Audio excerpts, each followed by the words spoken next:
Notre invité aujourd'hui, Denis Renaud. L'entraîneur de Carquefou nous livre ses sentiments sur le milieu du football et sur l'attachement qu'il porte à ce club depuis plus de 10 ans. Bonsoir Denis Renaud.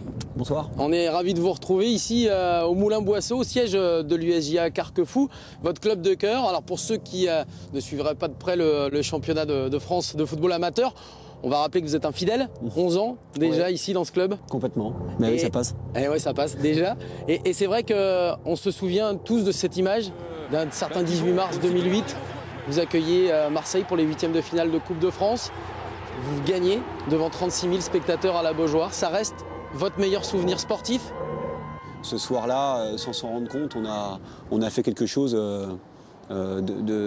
d'incroyable pour un footballeur amateur, pour un entraîneur amateur. Voilà, c'est quelque chose de beau, quoi, tout simplement. 4 ans après, au cours de ces 4 ans, justement, est-ce qu'on revisionne le match encore? Est-ce qu'on regarde des images ou on va sur Internet? Non, pas du tout. Ça reste un souvenir, c'est tout. Je pense qu'avoir pris tellement de recul sur ces événements que j'ai encore toutes les images en tête, quoi. Un jour, je vais regarder ça. Puis il faut dire qu'en 4 ans, il s'en est passé des choses parce que Carquefou a encore évolué, un échelon supérieur, championnat de France amateur, et puis cette année, une accession possible encore en championnat national. Vous y croyez dur, comme fer? Ouais, il faut y croire, quoi. C'est ce que je dis à mes joueurs. On fait ce sport pour ça. Le club peut continuer à grandir, peut continuer à rêver. C'est vrai que depuis toutes ces années, on a la chance de vivre à travers les victoires. Alors on va reparler évidemment de la Coupe de France, on va reparler du championnat avec Carquefou et avec vos adversaires, notamment des Pays de la Loire, puisque Luçon est en concurrence avec vous. Mais on va faire un premier petit crochet, ça tombe bien, on est dans le monde du foot. Un petit crochet par l'escrime avec des frères d'armes nantais qui évoluent au Nantes Escrime Club. Tout de suite, le portrait des frères Moine. C'est parti. Ça fait 24 ans que je fais de l'escrime, on est dedans, c'est notre passion, et on peut le dire, et c'est vrai que l'idéal c'est de vivre de sa passion. J'ai 25 ans, ça fait 20 ans que je fais de l'escrime et ça fait 24 ans presque que j'en vois de l'escrime. Donc j'ai toujours connu ça, ça a toujours été une passion. Ouais. Allez. Le discours est à peu de choses près le même et ce n'est pas le seul point commun qui unit ces deux frangins. Tous les deux fleurettistes et membres de l'équipe du NEC qui évolue en N1. Jordan et Jérémy ont le même tempérament, la même hargne aussi sur le terrain. Ils sont en osmose, ils sont vraiment très liés. Merci. Très liés et ils sont capables de s'encourager, mais vraiment, et de retourner des matchs juste en se criant dessus des fois. Alors des fois c'est un peu fort, les gens dans le public ou dans la salle se retournent, c'est un peu estomaqués, mais ils arrivent à se survolter entre eux, c'est impressionnant. Ouais. Ah, l'attaque touche. Bien faite. Elle est bien faite, elle est très bien faite. Ça m'énerve. 2 partout, en garde. Avec seulement 3 ans de différence, Jo, le plus petit, a d'abord suivi et imité Jay, son aîné, avant de très vite le dépasser. Merci. Il n'y a pas de jalousie ni quoi que ce soit, au contraire. C'était avec plaisir et je suis très content. Voilà. Et ben, ce qui fait ma force, c'est plutôt lui. C'est finalement le fait qu'il soit là. Très jeune déjà, lui, il a commencé à être maître d'armes très tôt. Et très tôt, il m'a aidé à m'entraîner. Et il m'a aidé avec ça. Et c'est grâce à lui, si je peux dire, que j'ai réussi à atteindre ce niveau-là. Au contraire, peut-être même plus fier et content que lui quand il a gagné ses titres, par exemple. Voilà, quoi. Champion de France cadet puis junior, 5e au championnat d'Europe en 2005, Jordan a, comme son grand frère, fait du fleuret son métier. Ensemble, les deux frères originaires de Picardie ont d'ailleurs été champions du monde des maîtres d'armes. C'est déjà pas mal. Effectivement, pas mal du tout. Denis, vous qui avez vécu donc cette superbe épopée en Coupe de France, vous n'êtes pas sans savoir qu'Evie va affronter Lyon donc, la semaine prochaine en finale de Coupe de France. Ils vont vivre un moment de dingue, quoi.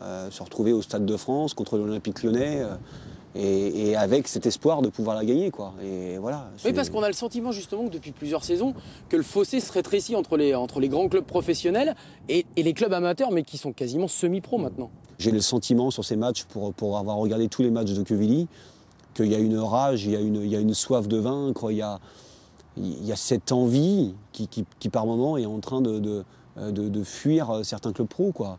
Et là maintenant qu'ils y sont, je peux vous assurer que que si la première mi-temps est bien négociée, dans la tête des professionnels, dans la tête de l'Olympique Lyonnais, ça va être très compliqué à gérer.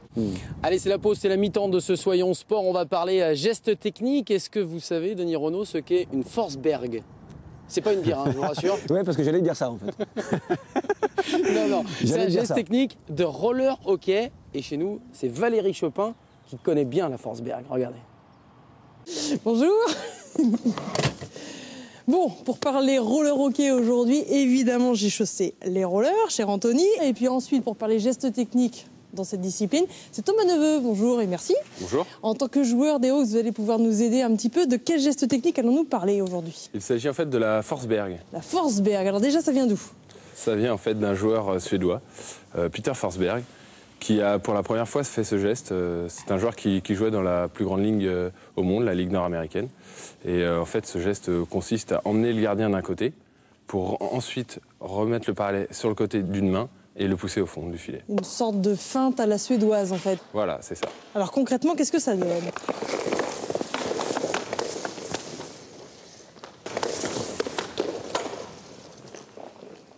Habituellement, j'essaye aussi, mais là, je vais un peu tricher. On va aller directement plus près du but, si vous voulez bien. Mauvais départ. Donc, je mets le palais. Le palais dans ce sens-là. Le palais pour à droite. ensuite revenir de la main gauche, pousser le palais au fond. C'est facile, le gardien fait rien. J'ai feinté le gardien. Quand même. Elle est effectivement beaucoup plus douée que moi sur les patins, Valérie. On parlait, Denis, justement de ce championnat de France amateur avec vous, des quelques journées qui restaient. Et surtout, on parlait de tous ces clubs de la région des Pays de la Loire qui brillent en ce moment, parce qu'il y a le Poiré-sur-Vie qui réalise une très belle saison en nationale. Luçon et Carquefou à la lutte, justement, pour essayer de monter et de rejoindre les Genoux. Comment vous expliquez là, ce fait que des clubs des Pays de la Loire arrivent à briller comme ça? C'est une région foot. Aujourd'hui, tous ces clubs ont bien travaillé sur 7-8 ans. Et à un moment donné, effectivement, les victoires en amènent d'autres. Et puis, à un moment donné, quand tu te structures, et c'est ce qui s'est passé, tu en arrives à avoir des bons résultats, quoi. La mauvaise décennie du FC Nantes n'est pas aussi une des causes, justement, de cette émergence des autres clubs de la région? Est-ce qu'on ne se dit pas maintenant, il n'y a pas un grand club et d'autres petits, et que ça s'est resserré un peu? Je pense pas. On est tous déçus de ce qui se passe depuis 10 ans à Nantes. C'est vrai que c'est plus difficile d'exister auprès d'un grand club, mais non, il y a de la place. Est-ce que vous avez fait du karaté quand vous étiez jeune?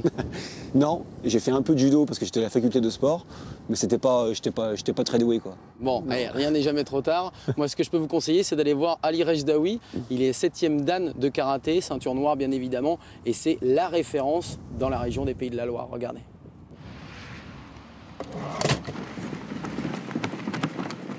Des élèves, il en a fait courir depuis 1966, l'année où Ali Rejdaoui a ouvert le premier club de karaté de la région à La Baule.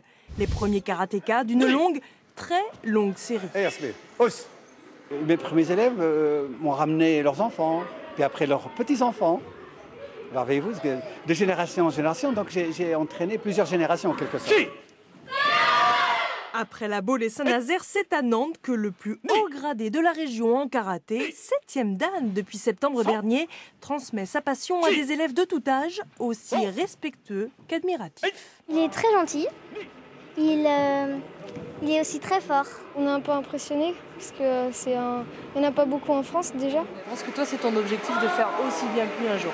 Oui, même plus haut. Humble et discret, Ali a en karaté un long CV. Près de 50 ans de pratique, champion de France, arbitre international, directeur technique national en Algérie. Il est aussi aujourd'hui vice-président de la Ligue régionale. À 66 ans, le maître pourrait être fatigué.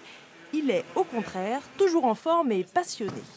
Je cherche en quelque sorte à rester dans le coup, parce que les jeunes ne nous font pas de cadeaux.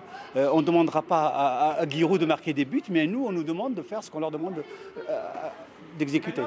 Exigeant, le promoteur du karaté en Pays de la Loire peut avoir une fierté. La région compte aujourd'hui 10 000 licenciés, dont de très nombreux médaillés. Denis, on ne va pas se quitter sans vous poser la question. qui eh bien, vous concerne depuis 4 ans, depuis ce fameux épisode de Coupe de France. Vous serez carquefolien encore la saison prochaine. Demain, il peut y avoir la proposition qui se refuse peut-être pas. Pour l'instant, je suis là pour préparer l'avenir, avec ou sans moi, même si je le prépare comme si j'allais être là, je vous dis, sur les 10 prochaines saisons. Mais ça ne dépendra pas de la montée en national ou... Parce qu'on vous imagine mal partir alors que le club va monter en national. Mais pour l'instant, on n'y est pas en national. Ça va tellement être difficile que j'en sais rien. Mais je me pose même pas la question. Faut être tellement naturel. Moi, je suis un homme heureux, quoi. Et ça n'a pas de prix. Bon, on croise les doigts en attendant. on se revoit dans quelques semaines avec le même sourire, j'espère. J'espère aussi, ouais. Et puis on vous remercie, Denis Renaud, merci à vous, pour avoir répondu à cette invitation. Merci beaucoup. Merci. Quant à nous, on ne va pas se retrouver samedi prochain, exceptionnellement. Ce sera dans 15 jours. Il faudra attendre 2 semaines. Rendez-vous donc début mai. Très bonne semaine à tous.